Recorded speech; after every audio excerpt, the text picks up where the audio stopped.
So inside this box is the OnePlus 8T, but let's first get it unboxed and give you some very brief first impressions.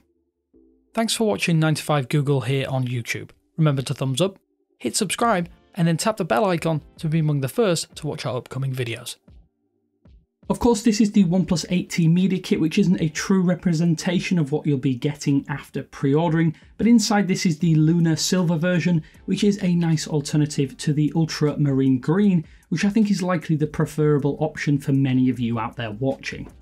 So inside the retail box there's a case and that impressive 65-watt charge brick. You've seen plenty of this device already through leaks and OnePlus themselves, but let's talk about the main event though here. Getting straight to the point, the OnePlus 8T is effectively an upgrade over the slightly unexciting standard OnePlus 8. There are some notable upgrades, but this is a remix rather than an outright overhaul. Let's quickly talk internals. So you probably knew at this stage that you're getting the Qualcomm Snapdragon 865. No, not the Plus version, the standard 865 5G chip, between 8 and 12 GB of RAM, 128 or 256 GB of UFS 3.1 storage, a 6.65-inch 120Hz Full HD Plus AMOLED panel, and a 4500 mAh battery that can be topped up at 65-watt charge speeds. In isolation, that is one heck of a spec sheet, but for some reason, because the OnePlus 8 Pro exists, at this stage it's already feeling a little bit underwhelming, even more so when you factor in the Samsung-inspired design. At this point in time, OnePlus of course knows how to craft a gorgeous device, and the OnePlus 8T retains the DNA of previous models, but manages to put a slight spin on it.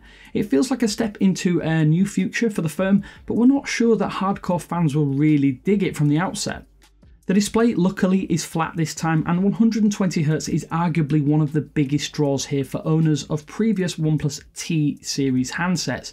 The in-display fingerprint reader is also still really fast and accurate, plus that scrolling experience is still top tier thanks to that higher refresh rate. The enhanced haptics that were first introduced on the OnePlus 8 Pro also make an appearance for feedback that is about as good as it gets on Android, save the Google Pixel series. OxygenOS 11.0 also comes pre-installed, and we'll be delving further into that over the coming days, but while it offers a big UI overhaul, it's actually a reasonably pleasant experience, albeit less stock than many fans will be hoping for.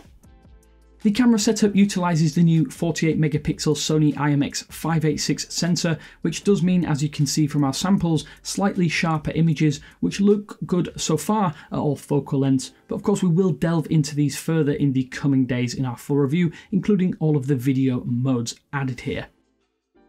At this stage, it feels like the OnePlus 8T addresses a few of the core complaints levelled at the standard OnePlus 8, which is a good thing as it did have solid hardware and it offers some notable improvements in other areas, including the software experience, albeit a bit of a coloured new software experience.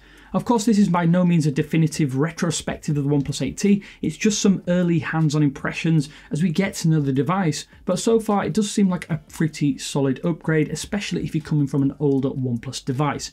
That said, we will have a full review in the coming days, so do stay tuned for that. And of course, if you have any questions about the OnePlus 8T, then slap them down in the comment section below, and we'll do our utmost to answer as many as possible. But as always, this is Damien with 9to5Google saying thanks for watching, and I'll catch you later.